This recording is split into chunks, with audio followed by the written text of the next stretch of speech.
Garuda premium എന്ന പേരിലേക്ക് മാറിയ നവകേരള ബസ് തിരുവനന്തപുരത്ത് നിന്നും യാത്രക്കാരുമായി കോഴിക്കോടേക്കെത്തി. ഇന്നലെ വൈകിട്ട് 7 മണിക്ക് പുറപ്പെട്ട ബസ് ഇന്ന് പുലർച്ചെയാണ് കോഴിക്കോട് കെഎസ്ആർടിസി ബസ് സ്റ്റാൻഡിൽ എത്തിയത്. തിരുവനന്തപുരം മുതൽ കോഴിക്കോട് വരെ യാത്ര ചെയ്ത് ഒരാൾ മാത്രം. കഴുക പ്രീമിയം ഇട്ടിരുന്നെങ്കിൽ ആ ബസ്സിന് കുറച്ചുകൂടെ ഫാൻസ് കൂടിയേനെ. ഒരാളെ കൊണ്ട് തിരുവനന്തപുരത്ത് നിന്ന് കോഴിക്കോട്ടേക്ക് ഓടിയപ്പോൾ ബാലൻസ് ആകാവ് പറഞ്ഞ ആ കോടി ലാഭത്തിന്റെ ആദ്യ ഗഡു കിട്ടിക്കാണും അല്ലേ.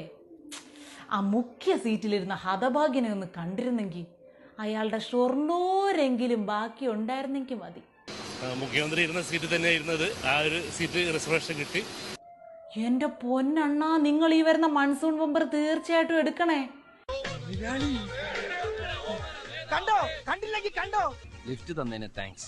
ഹാൻഡ് ബ്രേക്ക് എഫക്റ്റ് ഏൽക്കാതെ രക്ഷപ്പെടുക എന്ന് പറഞ്ഞാലേ ഭാഗ്യദേവത നിങ്ങളുടെ കൂടെ ടെന്റ് കെട്ടി താമസം ഉണ്ടെന്ന് അർത്ഥം.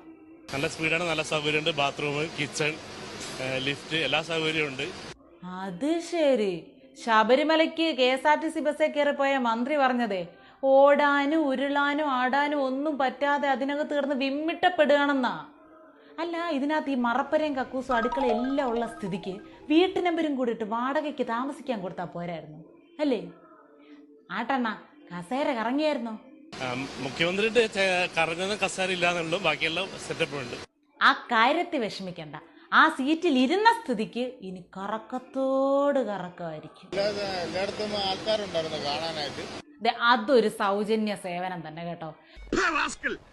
നിന്റെ അച്ഛനെ റോഡ് കണ്ടപ്പോഴേ ഞാൻ ലാസ്റ്റ് വാണിംഗ് തന്നാണ്. ഈ പാട്ടയും കൊണ്ട് റോഡിലേക്ക് തെണ്ടാനിറങ്ങരുത്. നിരവധി മഹത് പൃഷ്ഠ സ്പർശനങ്ങളേറ്റ ഇരിപ്പിടങ്ങൾ മ്യൂസിയത്തിൽ വെച്ച് ടിക്കറ്റ് എടുപ്പിച്ച ആളെ കാണിക്കുക എന്ന മികച്ച ആശയം ഉപേക്ഷിച്ചല്ലോ.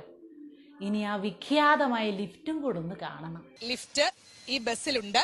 നമുക്ക് ഇപ്പം ഈ ദൃശ്യങ്ങളിൽ തന്നെ കാണാവുന്നത് പോലെ ഇത് പ്രായമായവർക്കും അതുപോലെ തന്നെ ഭിന്നശേഷിയുള്ള ആളുകൾക്കുമൊക്കെ ഒത്തിരി ഉപകാരപ്പെടുന്നതാണ്.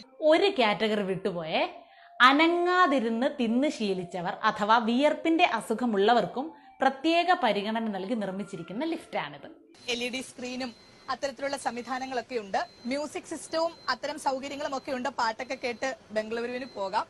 നാട്ടുകാര് പാട്ടും കേട്ട് ടിവിയും കണ്ട് സുഖിച്ച് യാത്ര ചെയ്യട്ടെ എന്നുള്ള ഉദ്ദേശത്തോടെ പണിതിറക്കിയ വണ്ടി അല്ല ഇതെന്ന കാര്യം കൂടി ഇത്തരുണത്തിൽ ഓർമ്മിപ്പിക്കട്ടെ.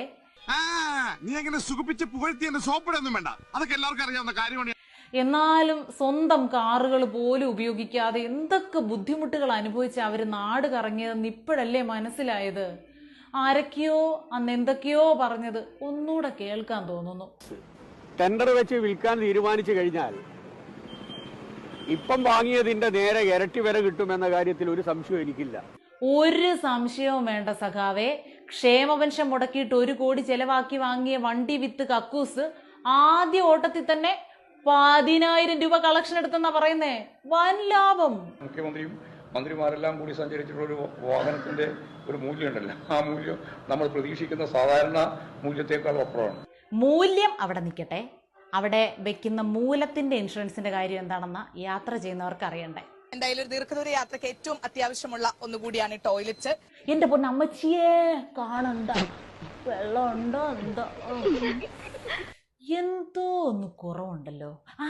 സ്വിമ്മിംഗ് പൂള് കൂടാതെ മെമ്മറി കാർഡ് ഇല്ലാത്ത ഒരു സ്പെഷ്യൽ ക്യാമറ കൂടി വെക്കണം കേട്ടോ. അപ്പോഴാണ് നവകൊള്ള മെമ്മോറിയൽ ശകടത്തിനൊരു പൂർണ്ണത വരുന്നത്. ഒരു 10 മിനിറ്റ് സമയം തരും, അതിനുമുമ്പ് ഈ പാട്ടത്തകരോടത്തോട് സ്ഥലം വിട്ടോളാം. ലാഭത്തോട് ലാഭമായ സ്ഥിതിക്ക് ഭാരത് ബെൻസിന്റെ കൂടുതൽ ലിഫ്റ്റ് വണ്ടികൾ നാട്ടുകാർക്ക് പ്രതീക്ഷിക്കാമല്ലോ അല്ലേ. ശിവനെ, ഡീസൽ അടിക്കാൻ ഇനി എവിടെ പിഴിയാൻ പോണോ എന്തോ. വാടകയ്ക്കൊരു മുറി നോക്കി വന്നതാ. വാടകയ്ക്കോ? മന്ത്ലിയാണോ ഡെയിലിയാണോ? അയ്യോ, ഞങ്ങൾക്ക് 1 മണിക്കൂർ നേരത്തേക്ക് മതി. വലിയ വാടകയൊന്നും ഇല്ലാത്ത കുറച്ചേരം സംസാരിച്ചിരിക്കാനാ.